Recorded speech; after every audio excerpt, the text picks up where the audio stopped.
Assalamualaikum warahmatullahi wabarakatuh. Waalaikumsalam warahmatullahi wabarakatuh. Oke, kita perkenalan dulu ya guys ya, karena kalau gak kenal maka tak sayang ya. Iya, gimana bisa sayang wong kita nggak kenal. Oke, perkenalkan nama saya Muhammad dari SMK Muhammadiyah 2 Taman Sidoarjo. Dan sohib saya Galang Faza Yuwono dari SMK Muhammadiyah 2 Taman Sidoarjo. Oke, Mas Galang, Iya. gimana nih kabarnya ini? Alhamdulillah Mas, kabar saya hari ini baik, sehat walafiat juga. Oke, alhamdulillah. Alhamdulillah. Sekolahnya gimana Mas? Lancar? Alhamdulillah lancar Mas, semangat saya kalau masalah sekolah.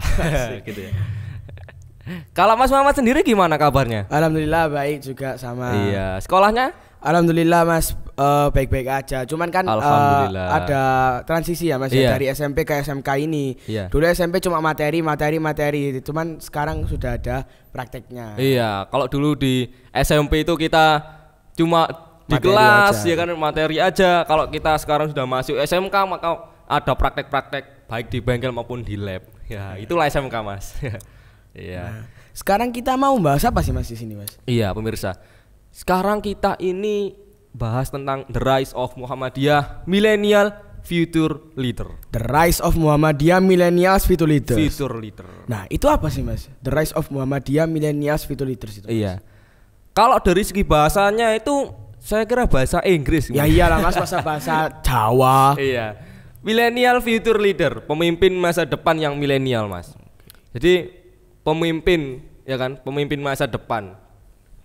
Dan kita ini Mas merupakan pemimpin yang akan disiapkan untuk masa depan. Makanya millennial future leader. Future leader. Seperti itu Mas. Tapi kan kita sekarang belum jadi pemimpin kan Mas ya. Belum jadi presiden. Iya. Terus DPR, RT, RW atau pemimpin-pemimpin yang lain yang ada di dunia ini Mas. Iya, benar sekali. Memang kita ini Mas belum saatnya atau belum waktunya ya kan untuk masuk pada ranah tersebut. Tetapi kita ini sejatinya sudah menjadi pemimpin. Pemimpin apa Mas? Pemimpin diri kita sendiri Mas. Oh, oke. Karena sejatinya itu manusia itu diturunkan di muka bumi itu untuk menjadi khalifah atau pemimpin. Oke. Kullukum ra'in wa kullukum mas'ulun an ra'iyatihi. Itu Mas. Kebetulan kan di kelas ini kan juga ada ketua kelas ya Mas. Iya. Nah, kebetulan saya juga ketua kelas. Iya. Nah, pendapat Mas Galang ini tentang ketua kelas ini gimana Mas? Ya, kalau pendapat saya tentang ketua kelas ya kan, itu merupakan suatu media pembelajaran. Terlebih-lebih Mas Muhammad ini ketua kelas ya kan. Iya. Ya, itu di situ Mas Muhammad bisa belajar. Belajar apa? Ya tentang leadership. Bagaimana mengatur kelas, bagaimana kita mengondisikan teman-teman kita yang ramai saat ada pelajaran, bagaimana kita mengontrol diri kita agar tidak bermusuhan atau tidak saling membenci antara si A dan si B. Ya, gitu, seperti itu Mas. Kan kemarin itu saya juga votasi ya Mas ya. Iya. Nah, itu ada ketua IPM. Ketua IPM. Namanya Mas Badawi kalau nggak salah itu. Iya, benar. Nah, IPM ini menurut Mas Galang ini gimana Mas? Iya. Mengenai tentang ketua IPM ya kan ya. Memang Mas, kalau di setiap organisasi itu memang ada pemimpinnya atau ketuanya. Jadi andai kata nanti suatu hari Mas Muhammad itu jadi pemimpinnya IPM atau ketuanya IPM SMKM Duta, maka di situ Mas Muhammad nanti akan belajar. Nah, sarana pembelajaran kita tentang bagaimana mengatur dinamikanya organisasi, bagaimana tentang kita saat ini memimpin diri kita sendiri, bahkan memimpin orang lain Mas. Jadi mengondisikan kondisi organisasi kita. Pemimpin organisasi ya. Iya, Mas, ya. benar sekali. Nah, oke. Kan kebetulan kan juga IPM kan juga salah satu ortom yang ada di sekolah ya Mas. Iya, benar sekali. Jadi Mas Muhammad, ortom itu organisasi otonom Muhammadiyah. Memang ada yang ada di sekolah kita ini ada IPM ya kan. Ada juga HW Hizbul Wathon, terus Tapak Suci. Nah, terus ada lagi itu Pemuda Muhammadiyah, Nasihatul Aisyah. Nah, yang Pemuda Muhammadiyah sama Nasihatul Aisyah ini saya baru dengar Mas. Baru dengar ya? Iya. Oh, iya. Karena kan di sekolah ini cuma ada 3. Iya. Nah, IPM, Iya. HW sama Tapak Suci. Tapak Suci, benar sekali. Terus ngomong-ngomong tentang sekolah ya Mas. Iya. Nah, sekolah ini juga salah satu dari AUM apa enggak Mas? Kalau amal usaha Muhammadiyah, AUM ya kan, itu iya salah satunya adalah sekolah, ya kan. Ya usaha, Ya amal. Ya amal ya usaha ya Mas ya. Makanya namanya amal usaha Muhammadiyah seperti itu Mas. Terus kan kebetulan rumah saya ini dekat ya Mas ya, sama Rumah Sakit Siti Hadijah cabang Sepanjang. Iya. Nah, itu juga salah satu dari amal usaha apa enggak Mas? Salah satunya juga amal usaha Muhammadiyah. Jadi amal usaha Muhammadiyah itu ada sekolah, ada rumah sakit, ada juga panti asuhan, panti jompo, lazismu yang bergerak di bidang sosial itu, ada juga bank atau BMT. Dan di suatu amal usaha, setiap amal usaha atau instansi itu pasti ada pengurusnya Mas. Iya Mas. Iya, ada kepemimpinannya. Dan nggak mungkin dong pemimpin itu menjabat sampai akhir zaman. Ya kan nggak mungkin Mas. Pasti ada masa jabatan itu tadi. Masa jabatan pasti akan ada. Dan kita ini Mas sebagai kader IPM atau kadernya Muhammadiyah, kita dipersiapkan untuk melanjutkan kepemimpinan. Jadi kepemimpinannya sekarang itu pasti akan tergantikan. Maka kita ini kemudian yang akan menggantikannya. Makanya tadi future leader, pemimpin masa depan. Nah, setiap pemimpin pasti ada masanya. Jadi seperti pepatah itu kan ya, setiap orang pasti ada masanya, setiap masa pasti ada orangnya. Iya. Terus kan tadi di judul juga ada yang namanya millennials ya Mas. Iya. Nah, millennials ini menurut Mas Galang ini gimana Mas? Kalau menurut saya tentang milenial itu merupakan sebutan suatu zaman. Jadi zaman sekarang ini sebutannya itu milenial, orang-orang menyebutnya itu zaman milenial. Dan kita ini adalah Gen Z, generasi Z gitu kan ya. Karena Z itu abjad terakhir Mas. Maka banyak orang menyebut kita ini generasi akhir zaman. Berarti kita ini berada di akhir zaman ya Mas? Iya, berada di akhir zaman kita ini. Mengerikan ya Mas ya? Sangat mengerikan sekali. Maka kemudian kalau kita berada di zaman akhir, itu pasti banyak tantangan Mas. Nah, tantangan-tantangan kita ini zaman sekarang ini apa Mas? Yang berada di depan mata kita ini saat ini adalah arus globalisasi Mas. Arus globalisasi. Iya, Mas. handphone itu Mas. Kita masing-masing itu punya handphone dan setiap orang saya yakin semuanya punya handphone. Iya sih Mas, pasti Mas. Kan sekarang ada kecil juga ada ya. Iya, sudah pegang handphone.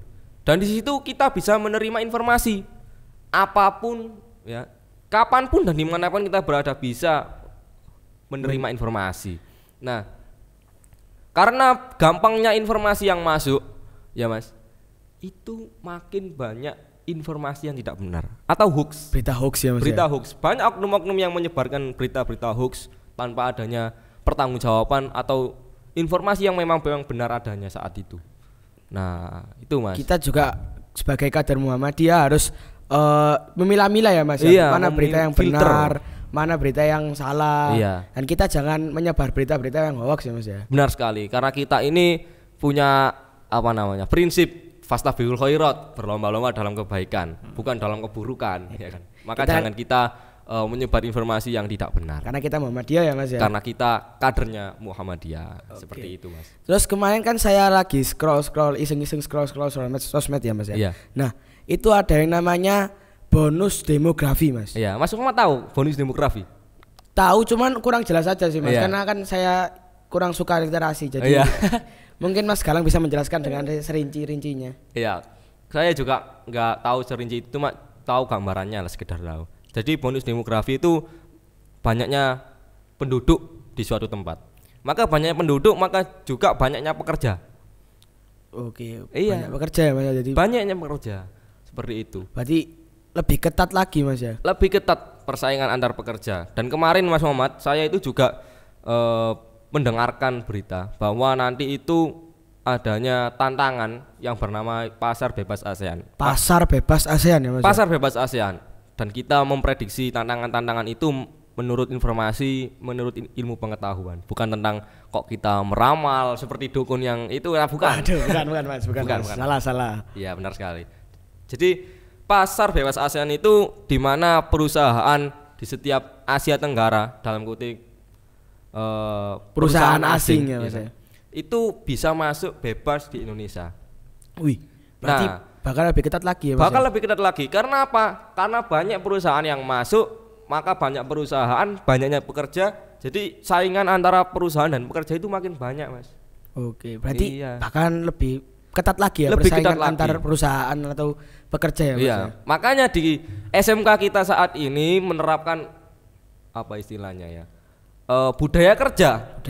Budaya kerja. Setiap praktek kita diberbudayakan kerja. Setiap kita masuk di area sekolah itu ada jalur hijau. Itu merupakan budaya kerja. Oh, berarti itu juga salah satu dari budaya kerja ya Mas ya? Iya, merupakan salah satu bekal kita untuk menghadapi tantangan tersebut. Itu Mas. Terlebih-lebih kita ini kadernya IPM ya kan, kadernya Muhammadiyah juga aktif di IPM, maka kita harus punya apa namanya bekal. Nah, bekalnya apa? Ya kita pelajar Muhammadiyah punya bekal janji pelajar Muhammadiyah. Nah, ya yang pertama itu berjuang menegakkan ajaran Islam, hormat dan patuh pada orang tua dan guru, bersungguh-sungguh dalam menuntut ilmu. Nah, maka kita saat ini harus bersungguh-sungguh dalam menuntut ilmu. Karena apapun yang ada ilmunya itu maka insya Allah kita akan senantiasa dalam kebenaran. Nah, gitu ya. Gimana kita bisa melalui apa tadi itu tantangan-tantangan yang ada ya Mas? Iya. Kalau kita nggak punya ilmu ya Mas? Iya, gimana kita nggak punya ilmu gitu kan. Dan juga kita harus senantiasa mencari ridho dari orang tua kita dan guru kita, karena orang tua dan guru itu merupakan ridho bagi kita ya kan. Kalau ilmu memang ilmu nggak cukup ya Mas, ridho dari orang tua itu penting banget Mas. Dan kita juga patuh terhadap guru itu merupakan sarana masuknya ilmu kepada kita.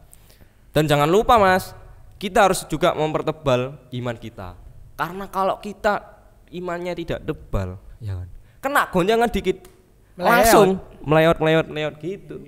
Apalagi di zaman akhir seperti ini banyak tantangan sekali seperti itu. Nah, mungkin cukup pembicaraan kita kali ini ya Mas ya. Iya.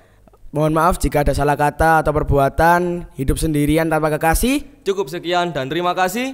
Fastabiqul khairat. Nun wal qalami wa may yasturun. Assalamualaikum warahmatullahi wabarakatuh.